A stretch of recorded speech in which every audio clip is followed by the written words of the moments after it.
Olá, voltamos agora para falarmos dos remédios constitucionais.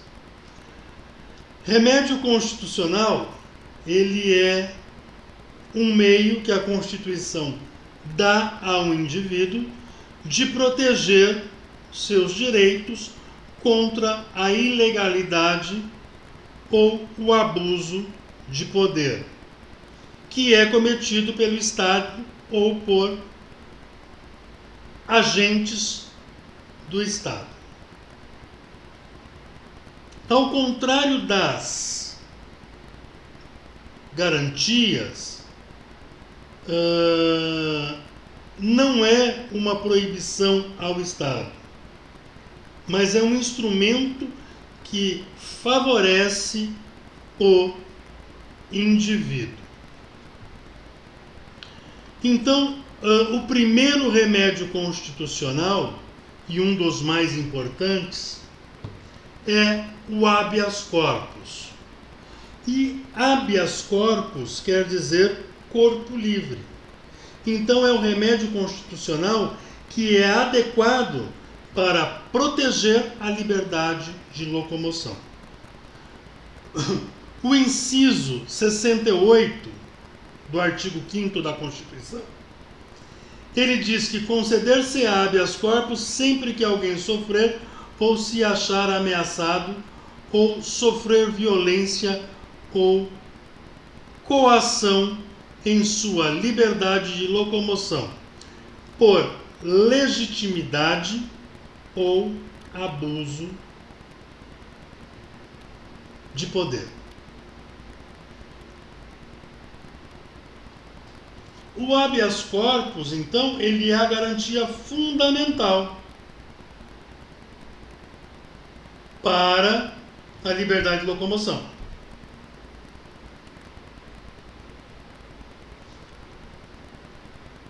Ele protege o direito de locomoção.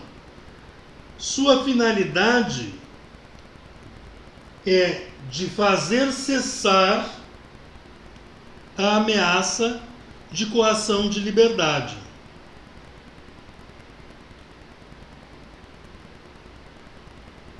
O habeas corpus, ele é gratuito, ele é isento de custas.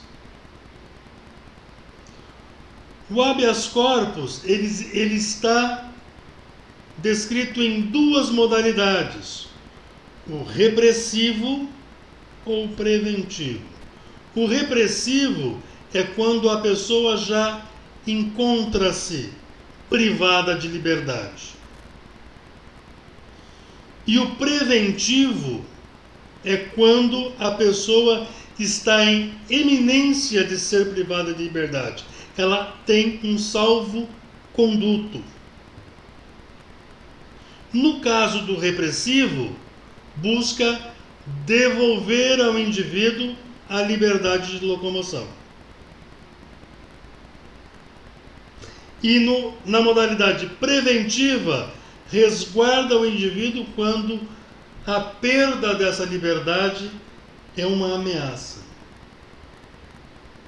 E ainda temos uma terceira modalidade, que é a suspensiva, que é utilizada quando a prisão já foi decretada, mas o mandado de prisão ainda está pendente de cumprimento.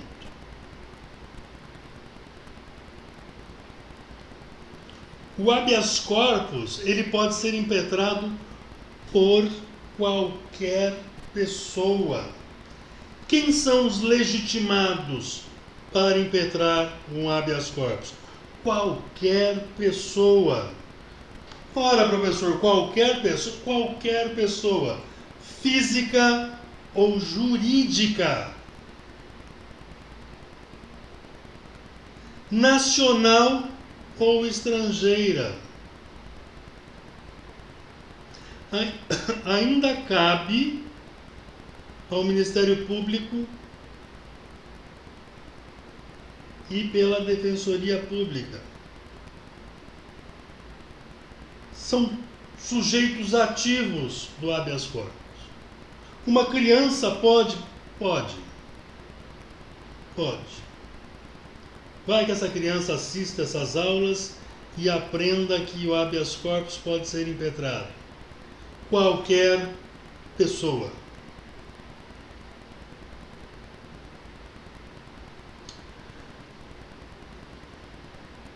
Então, o habeas corpus ele é uma ação com legitimidade universal. E ela pode ser reconhecida de próprio ofício pelo juiz. Tamanho é o seu caráter universal.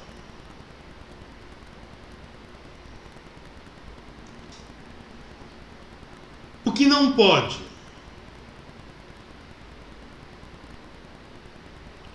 O habeas corpus não pode, e prestem atenção por conta de pegadinha, ser impetrado em favor de pessoa jurídica.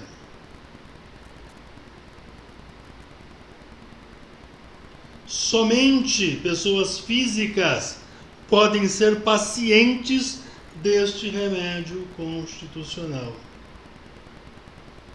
Ora, mas por que pessoa jurídica não pode? Alguém já viu uma pessoa jurídica andando por aí? Alguém já viu uma pessoa jurídica sendo presa? Então o habeas corpus só pode ser impetrado à pessoa natural, jamais à pessoa jurídica. Mas pessoa jurídica pode impetrar habeas corpus em favor de pessoa física. Não há necessidade de advogado.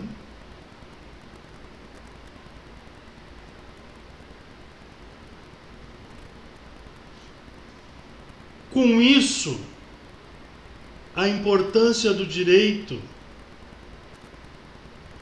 que busca proteger a liberdade de comoção através do habeas corpus segue o rito sumário, é decidido de maneira célere,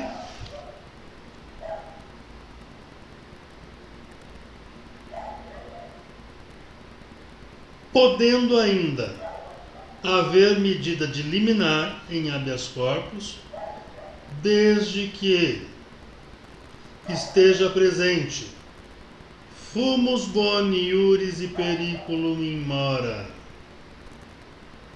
Então, a liminar, que é uma ordem judicial proferida pronta, de rito breve, que visa proteger direito que esteja sendo discutido em outra ação.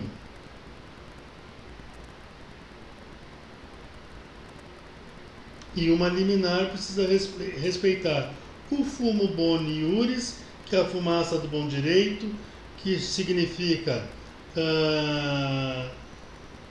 há uma possibilidade jurídica, o direito, o fumo do bom direito está ali, e o periculum in mora, que é o risco da demora, que significa que uma demora cause um dano irreparável ou difícil reparação por conta do perigo da demora.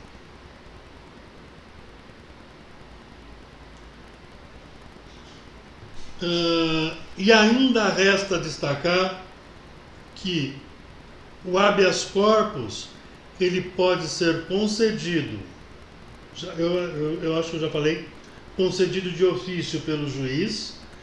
O juiz pode ter essa iniciativa sem provocação de terceiros, o habeas corpus nunca vai servir para meio de dilação probatória. Há tempos atrás isso foi usado e foi derrubado. O habeas corpus para servir como meio de dilação probatória. Então, o habeas corpus não vai servir para impugnar nenhuma decisão do STF, não é cabível habeas corpus contra a decisão monocrática proferida por ministros de STF. Então, a impetração do habeas corpus contra a decisão do STF decorre do princípio da superioridade de grau. Não cabe habeas corpus para impugnar determinação de suspensão de direitos políticos. Não cabe habeas corpus para impugnar pena em processo administrativo disciplinar de advertência, suspensão ou demissão. Ainda não cabe habeas corpus para impugnar pena de multa.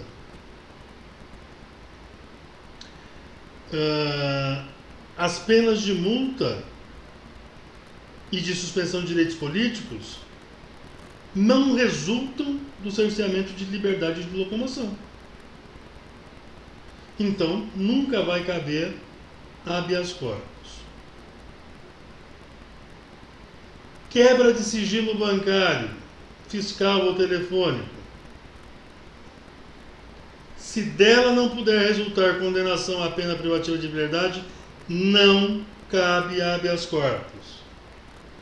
Quando já extinta a pena privativa de liberdade, não há o que se falar em habeas corpus. Habeas corpus não cabe para discutir mérito. Cabe habeas corpus, segundo o STF, para discutir legalidade de punição disciplinar militar, que é em esfera da justiça militar.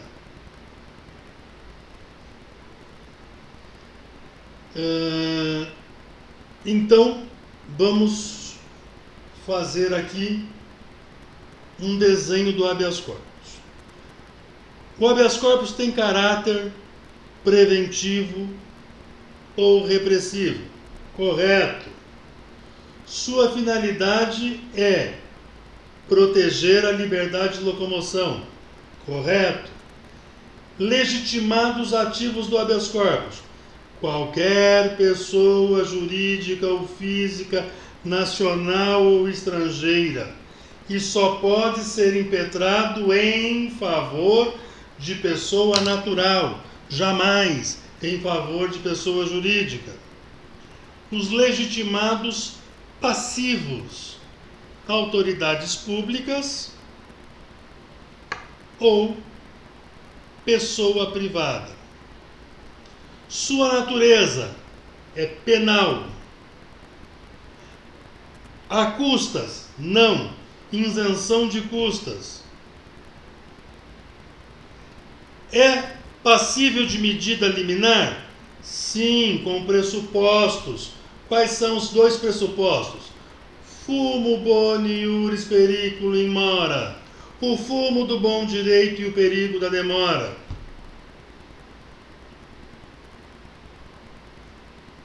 O segundo remédio constitucional, chamado de mandado de segurança, tem previsão no inciso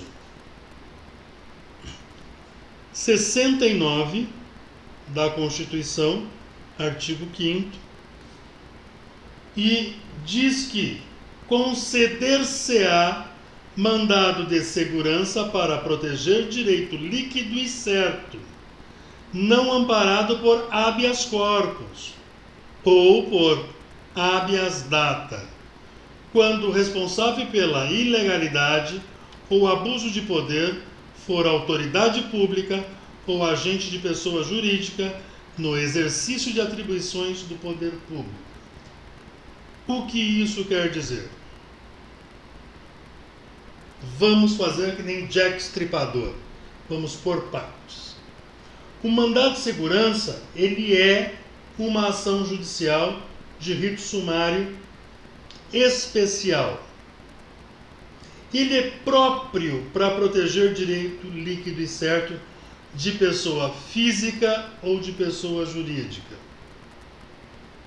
Que não caiba, que não seja protegido por habeas corpus ou por habeas data. O cabimento dele é quando tenha sido violado por ato de autoridade ou de agente de pessoa privada no exercício da atribuição do poder público. Quando falamos de mandado de segurança,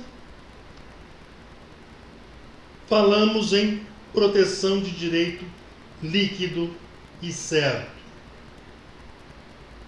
Mandado de segurança, ele tem caráter residual. Já ficou claro ali. O que não for habeas corpus, o que não for habeas data, é mandado de segurança.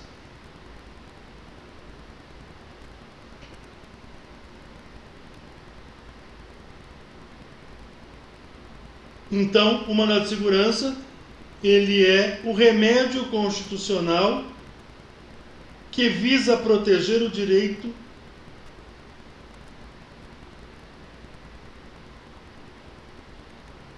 cometido ou pela ilegalidade, pelo direito afrontado ou pela ilegalidade ou ainda pela arbitrariedade do poder público. A natureza do habeas corpus é penal. A natureza do mandado de segurança é civil.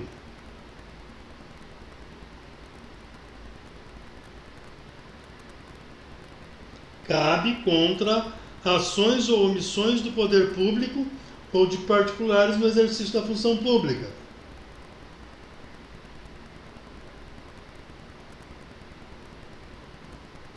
Mas, porém, contudo, todavia, o mandado de segurança poderá ser usado em processos penais. Então, a violação de direito líquido e certo, não protegida por habeas corpus ou por habeas datas, dará o direito à utilização, dará ensejo à utilização do mandado de segurança.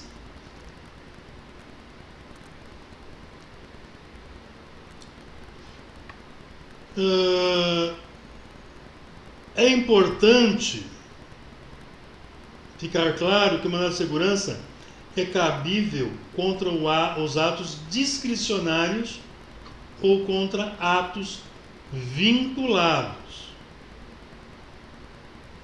Também por abuso de poder, por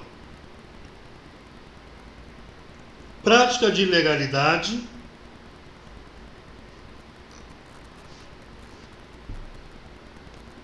assim a Constituição e a parte majoritária da doutrina refere-se que o cabimento de mandado de segurança, eles reportam-se aos atos vinculados e também à ilegalidade dos atos, podendo atingir os atos discricionários. Toda pessoa física ou jurídica, nacional ou estrangeira, domiciliadas ou não no Brasil, podem impetrar mandado de segurança.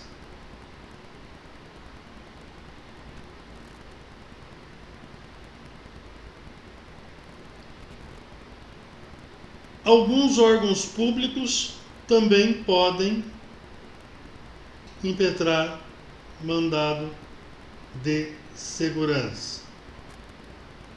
Ministério Público é legitimado para impetrar mandado de segurança. O mandado de segurança, ele tem prazo para sua impetração 120 dias a partir da data que o interessado tiver conhecimento oficial do ato a ser impugnado.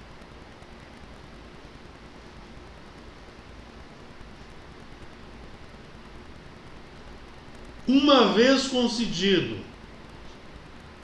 o mandado de segurança, deferido ou aceito, este poderá passar por um reexame.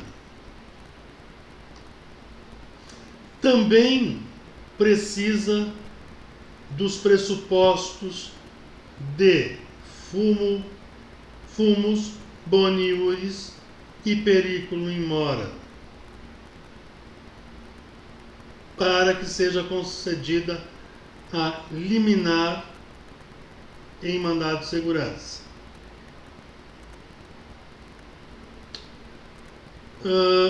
Onde não cabe mandado de segurança?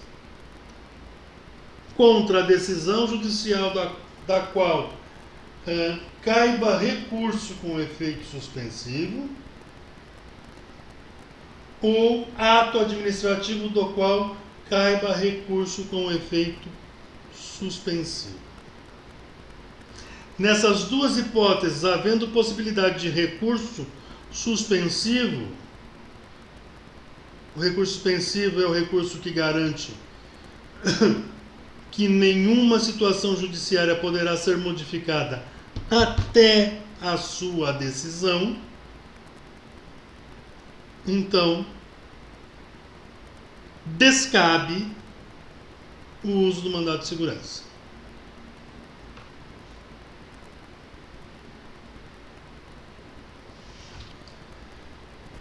Mais algum quesito que não caiba mandado de segurança? Sim, não cabe mandado de segurança quando houver decisão judicial transitada em julgado. Não cabe mais recurso. É descabido falar de mandado de segurança em decisão judicial transitada em julgado. Também não vai caber mandado de segurança contra lei,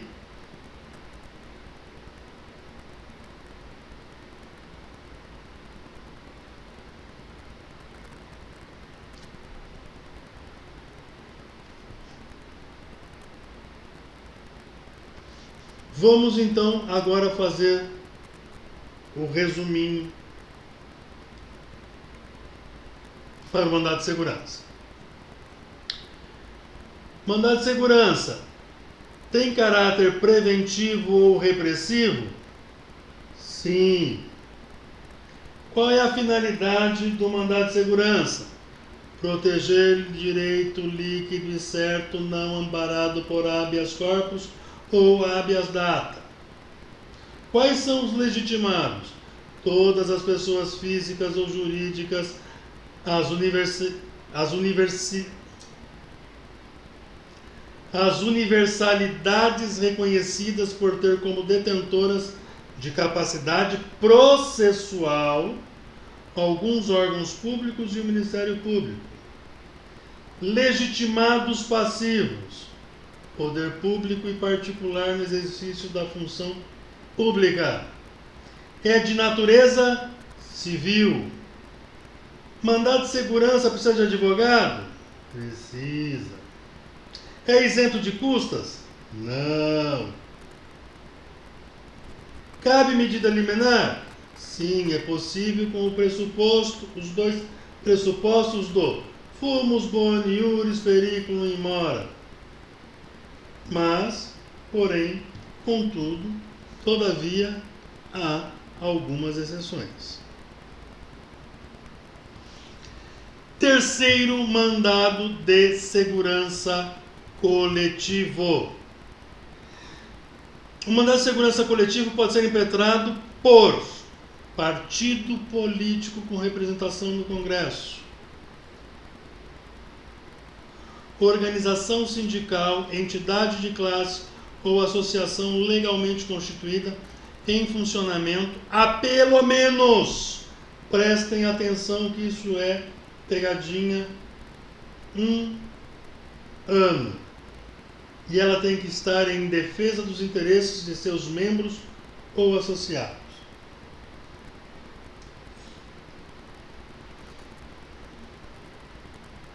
Então, o mandado de segurança coletivo, ele serve para proteger direitos coletivos e individuais homogêneos contra atos de omissão ou abuso de poder por parte de autoridade. Quem pode impetrá-lo? Quem são os legitimados a impetrá-lo?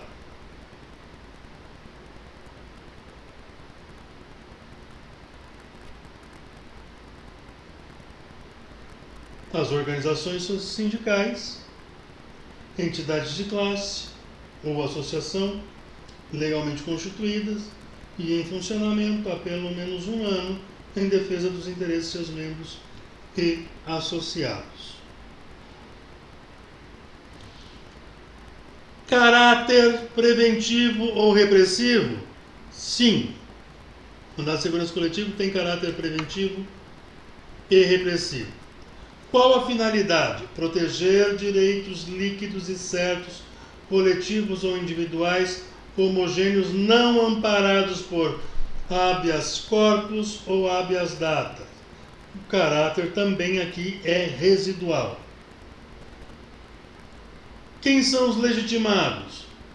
Partidos políticos, representação do Congresso, organização sindical, entidade de classe, associação legalmente constituída em funcionamento há pelo menos 1 ano. Os legitimados passivos, autoridades públicas ou agentes de pessoa jurídica no exercício da atribuição do poder público. Qual é a natureza do mandado de segurança coletivo? Continua sendo civil. É isento de custas? Não. Cabe medida liminar? Repete-se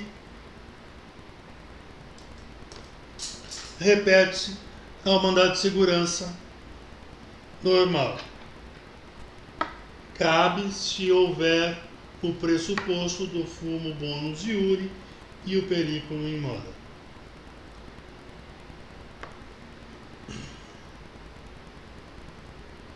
Próximo, remedinho constitucional,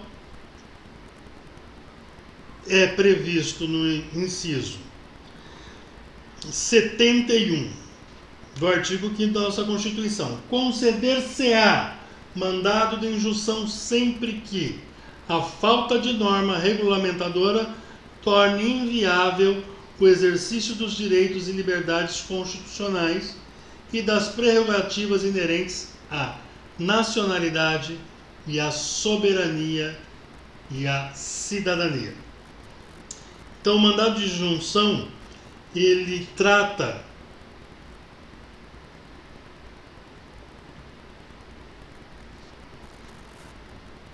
de ser um remédio constitucional para qualquer pessoa que seja prejudicada pela falta de norma regulamentadora, que acabe inviabilizando o exercício dos direitos e liberdades constitucionais. O mandado de injunção, ele é aplicável, então, diante da falta de regulamentação das normas. E atua em normas constitucionais de eficácia limitada.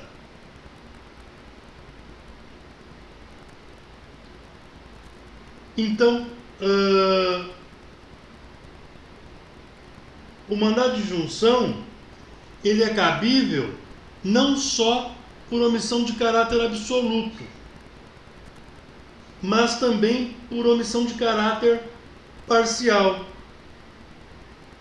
Porque a omissão inconstitucional, ainda que parcial, e derivada da insuficiência da concretização,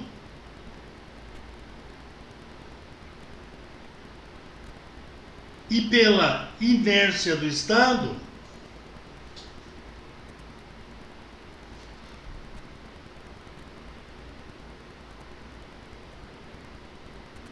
faz com que o cabimento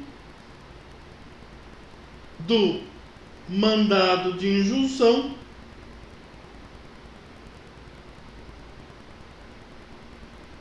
atue para suprir, para preencher esta lacuna. Quais são os legitimados para propositura do mandado de injunção? Qualquer pessoa física ou jurídica que se veja impossibilitada de exercer o seu direito constitucional por falta de norma regulamentadora, então é legitimada a impetrar o mandado de injunção. São também legitimados para impetrar mandado de injunção coletivo os partidos políticos que tenham representação no Congresso, as organizações sindicais, entidades de classe, associação legalmente constituída funcionando há pelo menos um ano, o Ministério Público e a Defensoria Pública.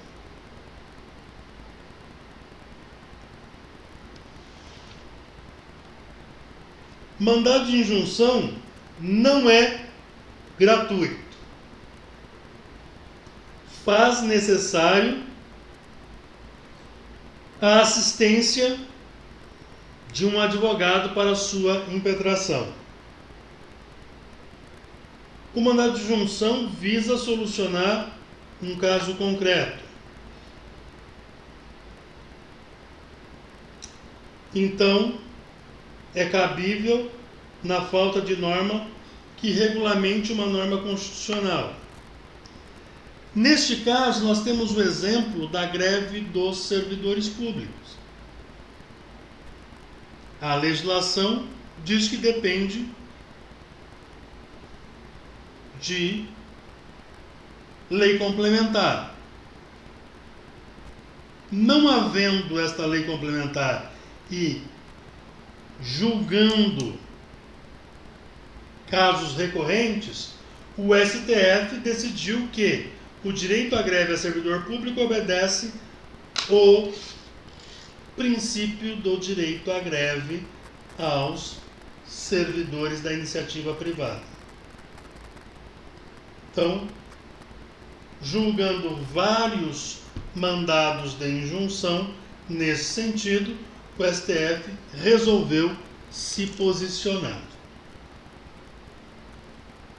Então, não vai haver mandado de injunção sempre que houver norma regulamentadora do direito constitucional, mesmo que ela esteja defeituosa, não cabe mandado de injunção. Se faltar norma regulamentadora de direito infraconstitucional, não vai caber. Mandado de injunção só serve para reparar a falta de regulamentação de direito prévio da Constituição Federal, a ausência de regulamentação de uma lei não é ensejo.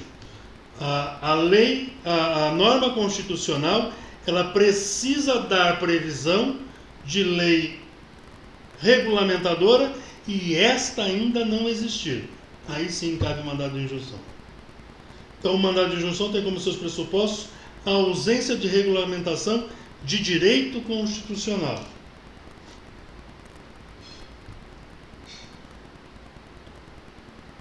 Então, resumindo, não cabe mandado de injunção se já houver norma regulamentadora, se faltar norma regulamentadora de direito infraconstitucional, se faltar regulamentação de medida provisória ainda não convertida em lei pelo Congresso Nacional e se não houver obrigatoriedade de regulamentação.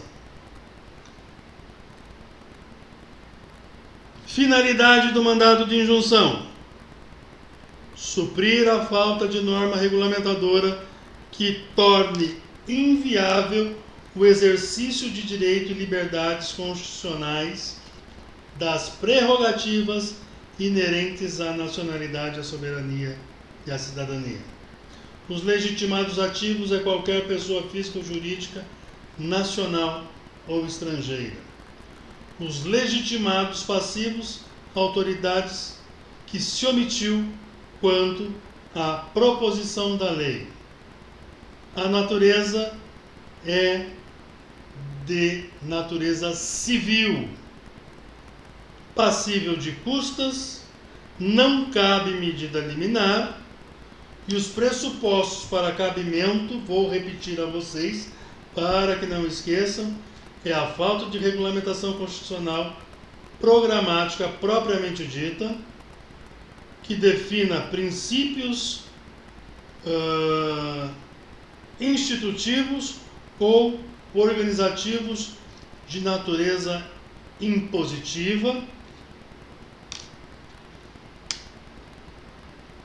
nexo causal, nexo de causalidade entre omissão do legislador e impossibilidade de exercício do direito ou liberdade constitucional ou prerrogativa inerente nacional à soberania da cidadania, e o decurso de prazo razoável para elaboração de uma norma regulamentadora.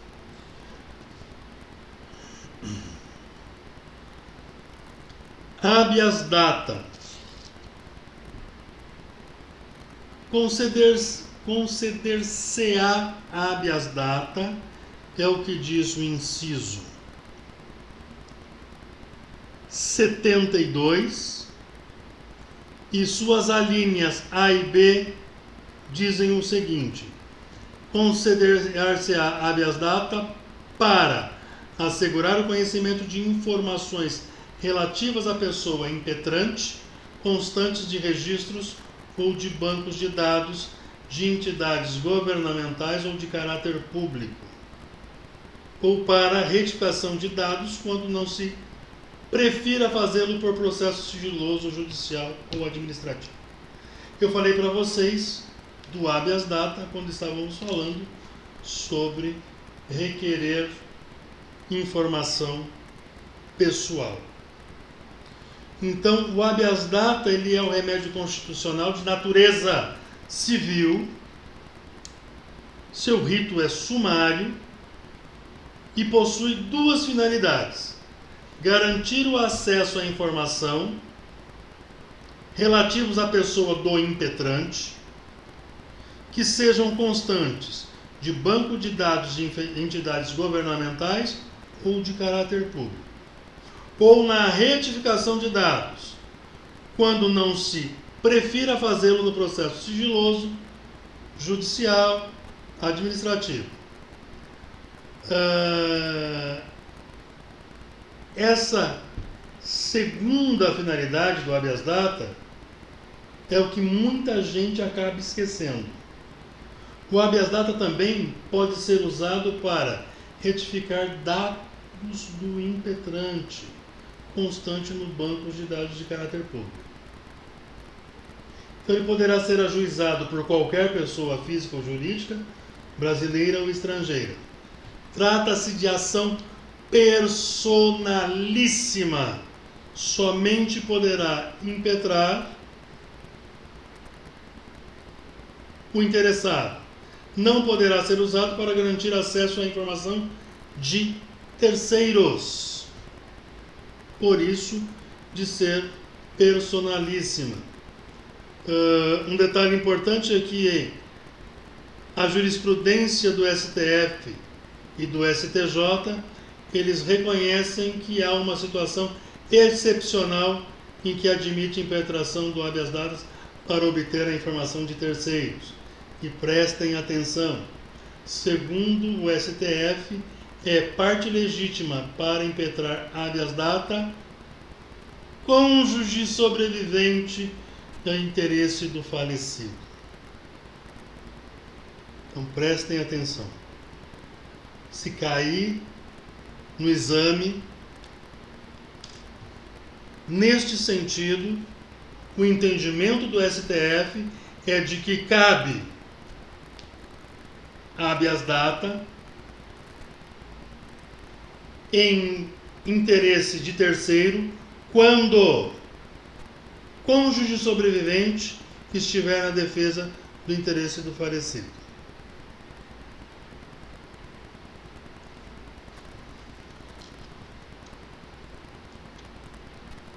Então, o habeas data, sua finalidade é proteger direito relativo à informação e retificação sobre a pessoa do impetrante constante em registros de bancos de dados. Legitimados ativos, qualquer pessoa física ou jurídica, nacional ou estrangeira, desde que esteja agindo em interesse próprio. Legitimados passivos, entidades governantes ou pessoas jurídicas de caráter público que tenham registros em banco de dados, ou ainda pessoas jurídicas de direito privado detentora de banco de dados de caráter público. É uma natureza de ação civil, não é isento de custas, não cabe medida liminar e destina-se para garantir o acesso a informações relativas à pessoa do impetrante, do requerente, do solicitante, jamais para garantir acesso à informação de terceiros, salvo entendimento do STF para cônjuge sobrevivente. Próximo remédio, ação popular. Inciso 73. Qualquer cidadão é parte legítima para propor ação popular que vise anular o ato lesivo ou patrimônio público ou de entidade de que o Estado participe. A modalidade administrativa ao meio ambiente e ao patrimônio histórico e cultural, ficando o autor, salvo comprovado má-fé, isento de custas, de ônus e sucumbência. O inciso 73 do artigo 5º da Constituição, ele traz mais uma vez um remédio constitucional, que é chamado ação popular, que trata de uma ação de natureza coletiva, que vai anular o ato lesivo ao patrimônio público, à moralidade administrativa. Então é a forma de controle pelo cidadão, ou melhor dizendo, pelos cidadãos, dos atos do poder público por meio do judiciário. Quem pode impetrar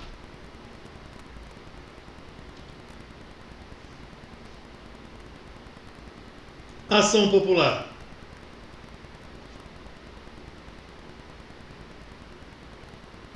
Só pode impetrar ação o cidadão de pessoa física no gozo dos seus direitos civis e políticos. Essa ação ela pode ser usada de maneira preventiva quando impetrada antes da prática do ato lesivo ou repressiva quando já foi causado. Um analfabeto pode impetrar essa ação? Não. Porque o analfabeto não goza de direitos políticos. Ele não goza do sufrágio. O direito ao voto é facultativo, mas ele não pode ser votado. Então prestem muito atenção quando tiver uma pergunta capciosa sobre ação popular.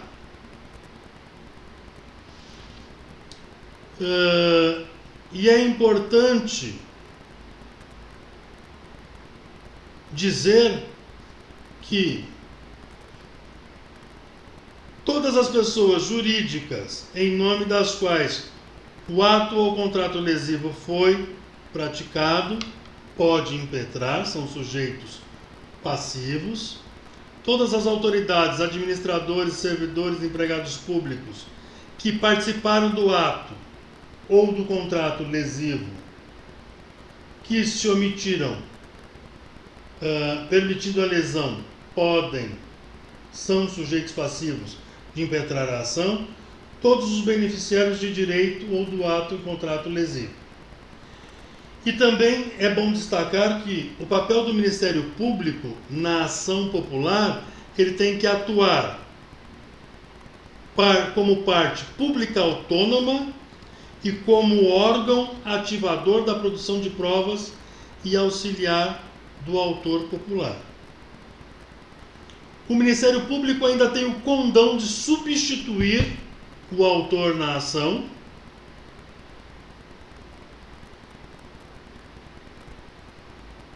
então o Ministério Público aí vai agir em seu lugar e também pode agir como sucessor do autor, quando o autor da ação desiste desta. O Ministério Público tem por faculdade prosseguir com a ação popular quando houver interesse público. Com tudo isso, o Ministério Público não possui legitimidade para impetrar a ação popular. Só o cidadão possui essa prerrogativa. Guardem isso. O Ministério Público só vai atuar quando a ação popular estiver impetrada.